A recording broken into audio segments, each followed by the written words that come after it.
So I'm back again with another random stream of consciousness that I've been dwelling on. And, yeah, I don't know where this is gonna go really, but we'll see. It's probably not surprising, but most of my songs are about love. And I'd even argue that most songs in general have a theme connected to love in them. They can go from really cliche to downright depressing to making you want to dance in the bathroom mirror. There's a lot going on with love. Biggest understatement of the freaking century. And that's what I think is so great about it. There's a lot of versatility in love. There's a lot of potential. And most songwriters don't stop after they write one song about it. And people, they've been throwing their 2 cents about it since the freaking beginning of time. Like, we could go the low-key love is a dagger route, or Shakespeare. He's got some really good ones, like love is a smoke and is made with the fume of sighs, and love is like a child that longs for everything it can come by. And my personal favorite, which is to be wise in love exceeds man's might. And, I'm cheesy as hell, but there's no shame in that. There's a fine line between cheesy and romantic, but does it really matter in the end? Like, who cares? Just be honest. Recently, I read somewhere, and I've come to a similar conclusion on my own too, that art is an attempt by people to connect with others by expressing their lonely little thoughts. And there's no other way to feel emotions at the end of the day, I believe. It's going to be inherently lonely, which is why love is so special, because it takes this loneliness we've had since birth. I think every living creature has it, and then annuls it. What other emotion could do that? It's addictive, and my therapist told me something recently. She said that love is a lot like crack, and yes, at first I laughed, and then I sobered up and really thought about it. Once you find something extraordinary for the first time, you want to experience that same high you got when you first had it. Like love is the same way. People get hooked on somebody else, and when they're gone, they're left kind of wandering, trying to substitute what they lost with different pleasures. And there will come a time that everybody experiencing that stops and sees their desperation for what it is, a pipe dream. And that's not easy to admit to yourself. It's hard to ask for help, and it's hard to own the fact that you need help. And listen, these aren't just empty words. This is coming from Lovesick McGee over here. I fell in love when I was 14. 14. I barely knew who I was, and there was a lot of stress that came with adolescence and bullying and not really understanding myself at all. And you put that with another person who's also in their youth and doesn't really know who they are either, and it kind of creates an imbalance. I took this beacon in my time of darkness, and it saved me. It also altered me permanently. But the more I tried chasing that light, the more I ended up blinding myself, because this infatuation I had changed course and became the love of an idea of somebody. And I'm sorry, but an idea can't love you back.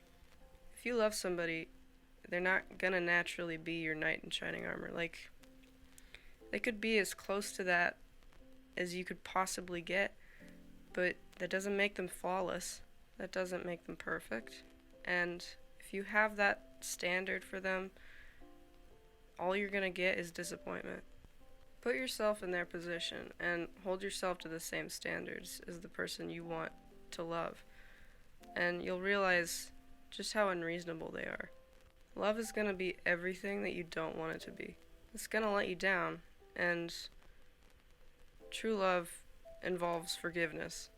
And listen, I'm not saying go out, fall in love with a serial killer, and then forgive them for the people they killed. I'm saying that if someone you love is really trying to change, how far are you willing to go to support them? Some people draw the line at a couple of mistakes, and that's okay. And then there's other people who just destroy each other verbally and somehow end up together at the end of the day, still.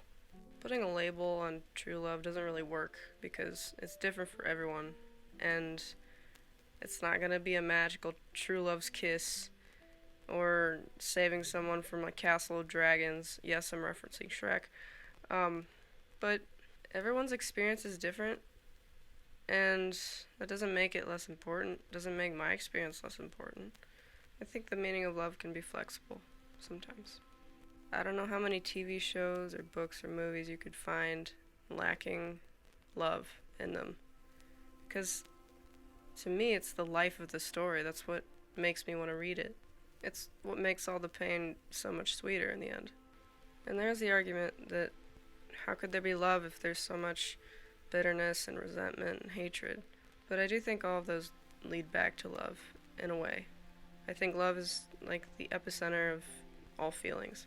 If you hate someone, what are you loving so much to hate on its behalf? And if you're defending something, what do you love so much to defend it? And then there's joy, which I'd argue is one of the closest synonyms to love we have. What do you love that makes you laugh? What makes you cry, and why are you crying over it? You're depressed because you lost something you loved. You're angry because something you love was threatened.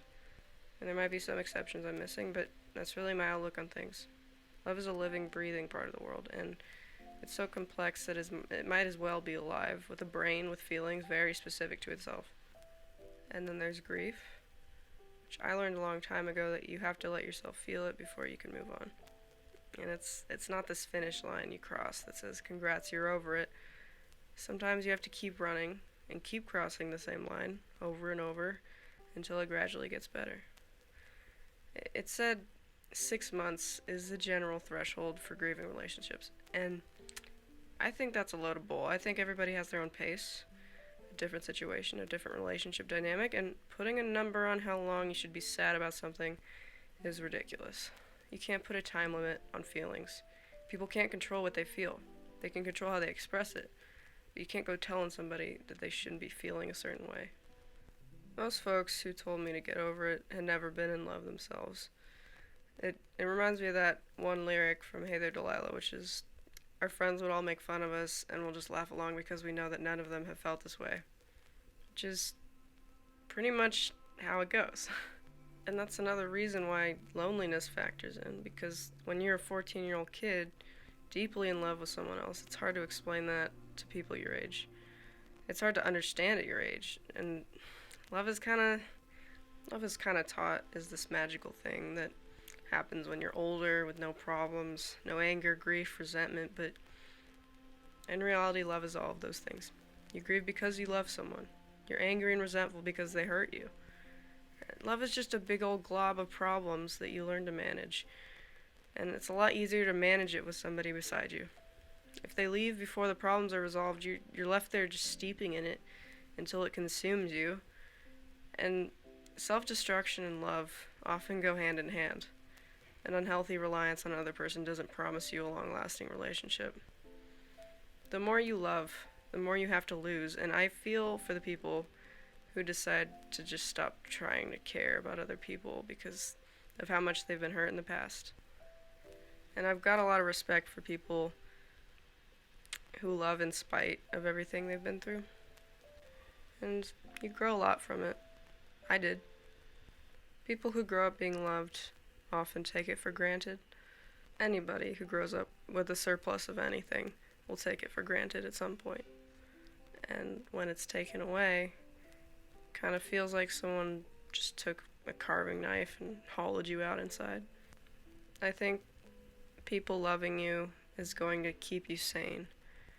And if the people in your life stop loving you and you have no one else to fall back on, it's gonna feel hopeless.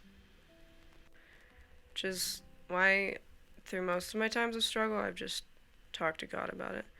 Because there is no possible way Jesus will let me down. He might take my life in a direction I didn't expect or really want. But at the end of the day, no matter what I do, no matter who I am still loved by him. And that is something you can't get from anybody else.